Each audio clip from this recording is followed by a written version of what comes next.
Hello friends, welcome to my channel Dhanashri classes. आजच्या या व्हिडिओमध्ये आपण काही सिंपल पास्ट टेन्सची वाक्य बघणार आहोत. जी मराठी वाक्य आहे ती इंग्रजीमध्ये कशा पद्धतीने करायची. सिंपल पास्ट टेन्स म्हणजे भूतकाळ, भूतकाळ सिंपल पास्ट टेन्स म्हणजे भूतकाळ. या भूतकाळातील वाक्य आपल्याला मराठीतील जी वाक्य आहे ती आपल्याला इंग्रजीमधून लिहायची आहे. तर ही जी वाक्य आहेत मराठीची वाक्य इंग्रजीमध्ये आपण कशा पद्धतीने करतो तर बघा, अगोदर इथे एक वाक्य आपण बघूया. मी क्रिकेट खेळलो. आता इथे क्रिया झालेली आहे, भूतकाळात झालेली आहे. काय खेळलो तर क्रिकेट खेळलो. तर आता बघा, ज्यावेळेस आपण मराठीतील वाक्य इंग्लिशमध्ये करतो त्यावेळेस कर्ता जो असतो तो आपण 1 नंबरला घ्यायचा असतो. कर्ता हा 1 नंबरला घ्यायचा असतो. ठीक आहे. कर्ता नंतर आपल्याला जे क्रियापद आहे, क्रियापद जे आहे ते आपण 2 नंबरला घेणार आहोत आणि उरलेलं जे वाक्य असतं ते 3 नंबरला घ्यायचं असतं. ठीक आहे. बघा, कर्ता जो आहे, कर्ता म्हणजे आपण नाऊन असे म्हणतो. नाऊन हा 1 नंबरला घ्यायचा असतो. म्हणजे मीला आपण इंग्लिशमध्ये लिहितो आय. ठीक आहे, आय. आता त्यानंतर क्रियापद म्हणजे वर्ब.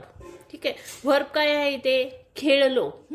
खेळलो ही क्रिया झालेली आहे. मग भूतकाळात लिहिले वाक्य आहे तर आपल्याला क्रियापदाला आपण ईडी प्रत्यय लावतो. ठीक आहे. प्ले हे काय झालं, क्रियापद झालं. PLAY, प्ले हे क्रियापद झालं आणि क्रियापदाला भूतकाळातील वाक्य आहे म्हणून आपण त्याला ईडी प्रत्यय लावणार आहोत.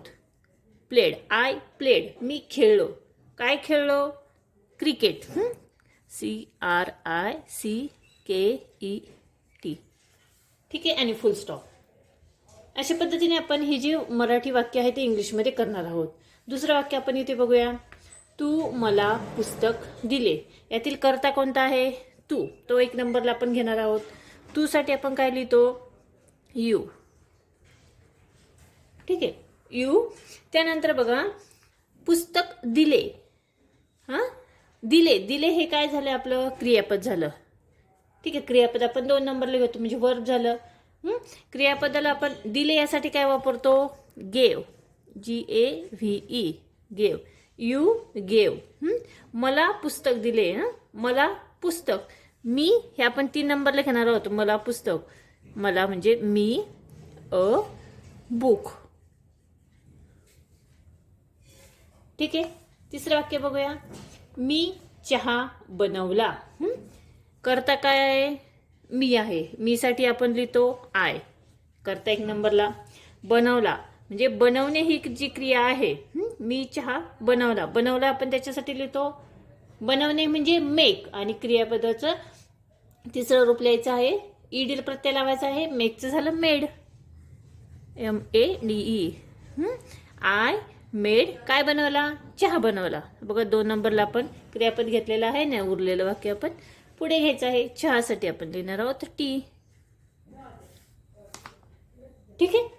पुढचं वाक्य बघा. त्यांनी घर बांधलं. यातील जो कर्ता आहे त्यांनी. त्यांनीसाठी आपण काय लिहिणार आहोत, दे. कारण अनेक वचन आहे. ठीक आहे. त्यांनीसाठी काय वापरणार आपण, दे. बांधणे, बांधणे, बांधलंय. बांधलं म्हणजे काय केलंय, ब्युल्ट. BUILT.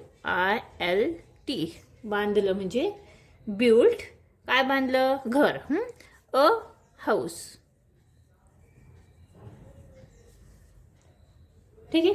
अशा पद्धतीने ही जी वाक्य आहे, कर्ता आणि क्रियापद आपल्याला समजलं तर आपल्याला बरोबर वाक्य तयार करता येतं. पुढचं वाक्य बघूया. अशोकने झाड कापले. कुणी कापले, अशोकने. मग अशोक आपण 1 नंबरला लिहिणार आहोत ASHOK. ठीक आहे. काय कापले, झाड कापले. कापले, कापले म्हणजे आपण काय लिहितो, कट. CUT, cut. आणि झाड. ठीक आहे. हे 2 नंबरला कापले, अशोक 1 नंबरला आणि झाड हे 3 नंबरला येणार. झाड, झाडसाठी काय लिहिणार, अ ट्री आणि फुल स्टॉप. समजले. अजून एक वाक्य बघूया आपण. आम्ही फिरायला गेलो. आम्ही फिरायला गेलो. आम्ही हे क्रियापद सॉरी कर्ता आहे. कर्ता आम्हीसाठी आपण लिहिणार आहोत वी. आम्ही म्हणजे वी. गेलो. गेलो म्हणजे काय, वेंट. We went. फिरायला गेलो म्हणजे to travel. To travel, TRAVEL.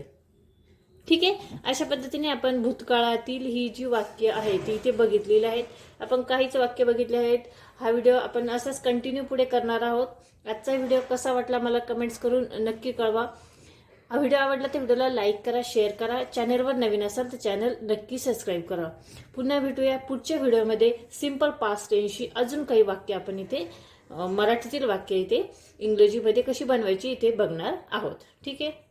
भेटूया पुढच्या व्हिडिओमध्ये. तोपर्यंत बाय बाय.